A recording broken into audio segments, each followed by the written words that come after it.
All right, let's just dive right into this with a quick thought experiment. Imagine two students standing right in front of you. One of them looks super confident, totally at ease, while the other looks, well, visibly nervous. So here's the question. Can you scientifically measure who is actually more intelligent, who is truly more anxious, who has a stronger personality? Or are we simply guessing? You see, for centuries, psychology completely struggled with this exact problem. Because unlike height or weight, the human mind literally cannot be seen or measured directly. Think about it like this. In physical medicine, doctors have these incredibly precise instruments, right? They've got thermometers for temperature, weighing scales to measure body weight, and monitors for blood pressure. But what instrument measures intelligence? What exact tool measures depression, anxiety, personality, or memory? Well, the solution to this challenge gave birth to an extraordinary field called psychometry. Which brings us perfectly to section 1. What exactly is psychometry? Before we get bogged down in heavy academic jargon, let's just look at this in plain English. Psychometry is basically the science of giving numbers to invisible human traits. It's the field that allows us to take these abstract, hidden functions of the human mind and actually quantify them, turning them into something we can objectively look at and analyze.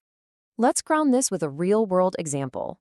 Imagine a counseling center trying to figure out if a brand new cognitive therapy is actually reducing a patient's anxiety. We can't just guess if they're improving based on a casual chat. No way.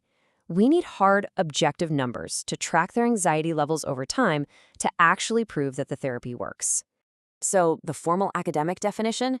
Psychometry is the rigorous scientific discipline concerned with measuring psychological characteristics. Basically, it takes abstract concepts, things like intelligence, emotion, or aptitude, and converts them into measurable data through strictly standardized procedures.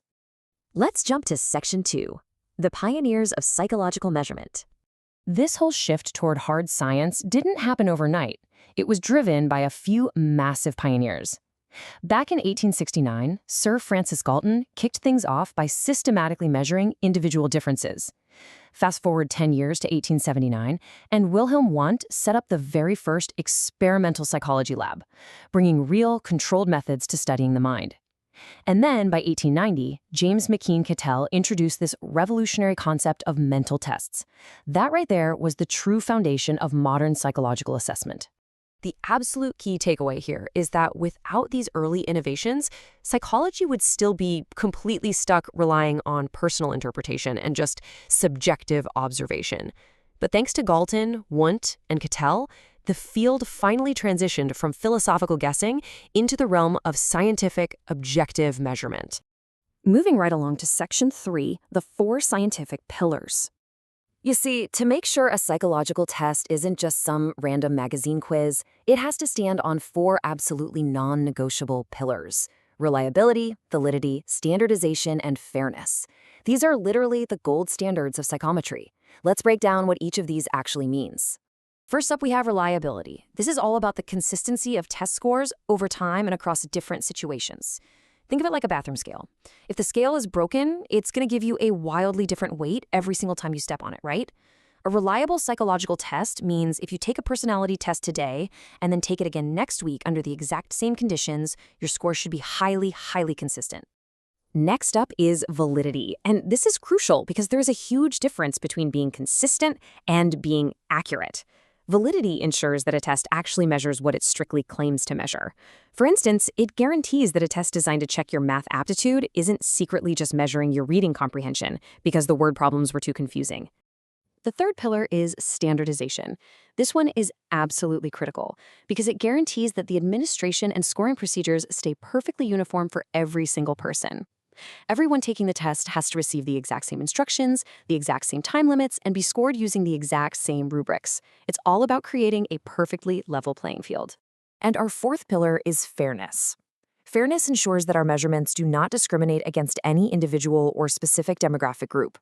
Our psychometric tools absolutely must be culturally and socially neutral, avoiding any bias against the test taker. So a test that requires specific cultural knowledge that isn't shared by everyone taking it, yeah, that is not a fair scientific instrument. All right, Section 4, measurement, testing, and assessment. Now, we hear the words measurement, testing, and assessment thrown around all the time, often interchangeably, but they actually represent distinct steps. Measurement is the broad, overarching concept of just assigning numerical values to human traits. Testing, on the other hand, is the specific, standardized instrument we use to gather that objective data.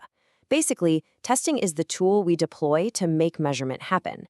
And here is the final piece of that puzzle. Testing gives us a single, objective data point. But assessment is the holistic integration of that test data with clinical interviews, medical history, and behavioral observations to truly understand the whole person. Like the quote says, testing produces data, but assessment produces understanding. Which brings us to our final section, Section 5, Modern Real-World Applications. So, where does all this happen?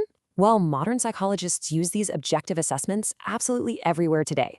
We're talking about placing students in advanced educational programs, helping corporate boardrooms hire the right executives, and even optimizing peak performance for elite athletes in sports psychology. You'll also find these tools heavily utilized in hospitals for diagnosing mental health conditions and in forensic courts to evaluate defendants with actual scientific rigor. To wrap up our core takeaways from this explainer today, I really want to leave you with 3 big ideas. Number 1, psychology absolutely requires measurement to be a valid science. Number 2, psychometry is the field that makes that psychological science possible. And number 3, measurement and testing are the foundational steps of every single psychological assessment.